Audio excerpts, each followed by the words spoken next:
picking the right weight for your kettlebells. Unfortunately, we don't have a super heavy kettlebell that's going to make Cody blow his back out, so we're going to pretend.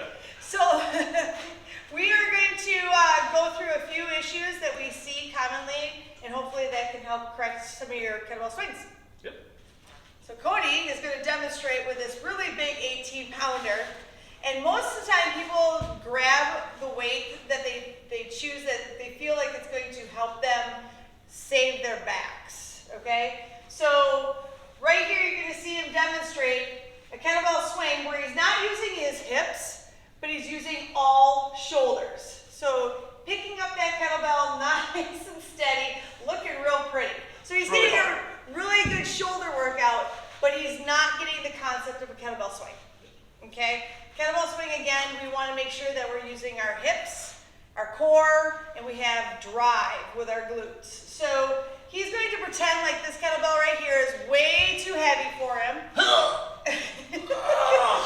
As you can tell, it's a struggle. The struggle is real. Okay, so he's picking up his 900-pound kettlebell, and you're going to notice that his arms don't really leave his body. Okay? And it looks kind of like he's doing some off-kilter things with the kettlebell.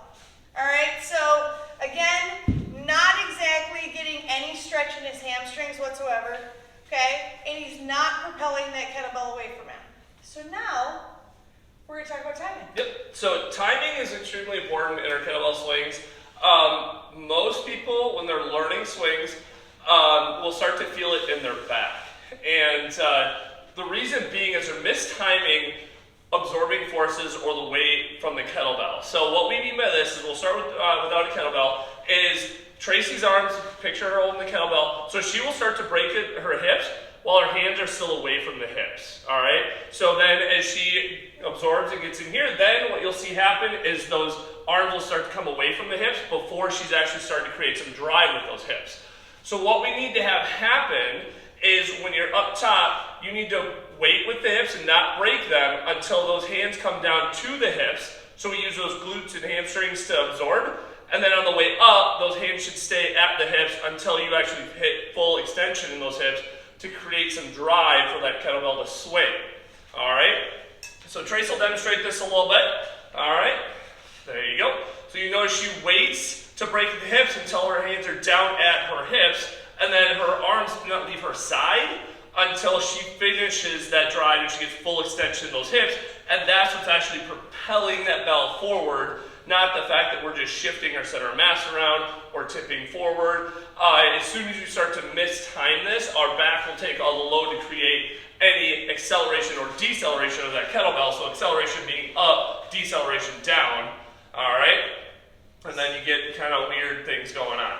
All right. This is where people are confusing when their backs start to hurt. hurt. Exactly. Okay, so the mistiming, okay, and then trying to get height into their bell instead of getting that nice, drive through the hips. Exactly, That's what's going to propel your bell. But you still want to end with your hips over your heels. Yes, exactly. And then that way, and another way to kind of double check that, sometimes people have a hard time feeling, is what your upper arm and your torso are doing. So as you come up and we start to create that drive with that bell with those hips, you should get a point where that upper arm and your torso separate, right? So I've got some separation here versus if I'm going to hold it and just sit here and do this, we never get any separation. So we're not really getting drive to get that bell to accelerate and out in front of you and start to float a little bit. You should feel this in your hamstrings. Yes. You should feel a little pull in those hammies. Yep. Okay? Not confusing it with a squat.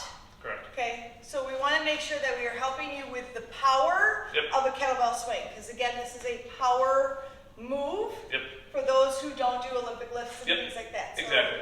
Not to confuse that this isn't a power move. So correct. It's all about being explosive. Olympic lifts are about accelerating and absorbing forces. Exactly what this is. We're accelerating a weight and we're decelerating a weight, right? So it's very similar. So in those terms, it's about creating a powerful hip drive to accelerate and decelerate weight. So don't forget, you guys, picking the appropriate weight. Yep. Okay? Making sure that you're not just lifting with your shoulders, because your shoulders are to be stable and packed down. They can still move Yep. without shrugging. So again, you don't want to be lifting that kettlebell and making sure that you get a hip drive. Yep. Okay? So timing issues. If you want to know more about that, let us know. Yep. Thanks for watching, guys.